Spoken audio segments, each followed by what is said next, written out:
What's up, 10 Scale Squad? In this video, we're going to talk about 5 reasons why electric is better than nitro. And yeah, a lot of people say, oh, well, you know, nitro was first, and that's true, but saying something's better because it was first is ridiculous. I mean, that's like saying dial-up is better than broadband because dial-up was first. Shenanigans. And while it's true that nitro used to be the king of the RCs, electric has come a long way since then. And now electric vehicles are the king because of 2 main reasons: brushless motors and LiPo batteries. But those are just 2 elements. Let's get into some of the main reasons why I think electric is better than nitro.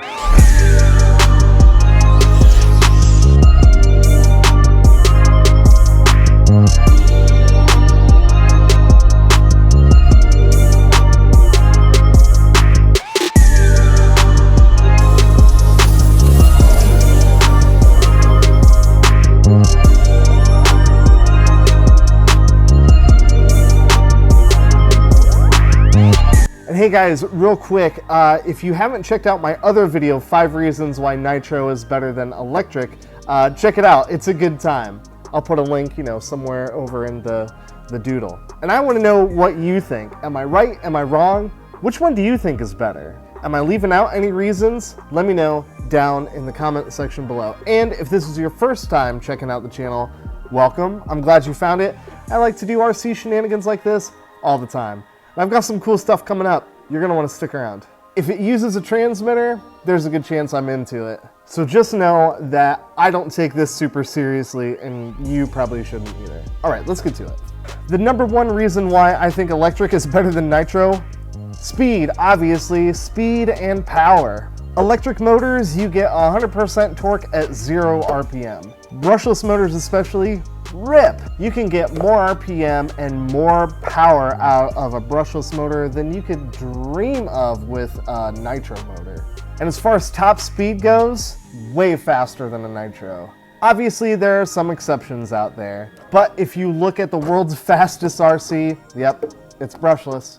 And LiPo batteries have come such a long way. There's no way a nitro can keep up with one of these things. The second biggest reason why electric is better than nitro is there's no tuning. Nitro vehicles, you have to change the tune for everything. You have to account for elevation, outdoor temperature, and as that motor heats up, the tune is gonna need to be adjusted for just even the heat of the motor and the temperature of the fuel in the tank.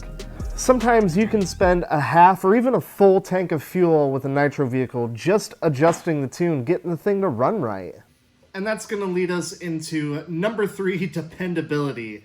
This thing, this Arma Big Rock, it is dependable. I launch this thing off of the biggest jumps that I can find, and it loves it. If it flips over and lands on its lid, I don't have to worry about running out of nitro fuel. I don't have to worry about carrying a bunch of gear out into the field if I want to go bashing. With a nitro, you got to carry an igniter and fuel and a screwdriver to tune the stupid thing. I can throw this in my backpack, and I know that when I flip that switch, the thing's going to be ready to go. No messing around with the tune, no messing around with starters or glow plugs or anything like that. If only everything were that easy. Number 4 is going to be batteries. There's a lot of talk. Nitro guys will say, oh, well, when my tank's empty, I just put fuel in it and I'm ready to go again. I don't have to wait for another battery to charge. And while that's true, yeah, I get, maybe 10, 15 minutes worth of runtime out of one of these. Guess what? Boom, you charge another battery and you can go for twice as long. And don't let those nitro guys fool you. After you run a tank of fuel through a nitro vehicle, you gotta let that thing cool down. And that thing's running for 20 minutes, you have to let that thing cool down. Otherwise, you're gonna damage your engine.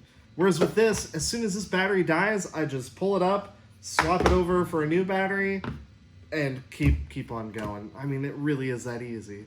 And don't act like those nitro guys don't use batteries either. They've got batteries in their trucks to control the electronics just like we do. I use a LiPo battery in the starter for my Traxxas, so not including the batteries in the transmitter, there's 2 separate battery packs that I have to have charged for my nitro.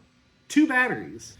And if the battery dies in this, it just goes into LiPo cutoff and I lose power, but I still have steering. If I lose power in my Nitro vehicle, there's a good chance I'm gonna have a runaway, and that thing is gonna take off and hope that it doesn't smash into something. And number 5 is going to be scale looks. I really like the Arrma Big Rock here because it doesn't have a giant cylinder head poking out of the back. It doesn't have a mess of fuel lines everywhere. It doesn't have an exhaust pipe that just splatters the body in oil. This thing stays so much cleaner than my Nitro, even when I drive it in the same exact conditions. Now, obviously, this goes beyond just bashers. If we look at like drift cars, drag cars, crawlers especially, there is a huge scale scene. People making their cars and trucks not only look like a 1/10 scale version of a real car, but drive like them too. And that's something you just can't do with Nitro. So if you're into super scale looks, this is the way to go. So there you have it, guys. What do you think? Obviously, I'm really into both. I hope you are too. If you've never given Nitro a try it. It's super fun. And check out the video of the top 5 reasons why I think it's better than electric. And don't forget to let me know down below what you think. Alright guys, that's going to do it for this one. Thank you so much for watching, and I will be seeing you very, very soon. Remember, getting old is mandatory. Growing up, it's optional. Alright guys, later.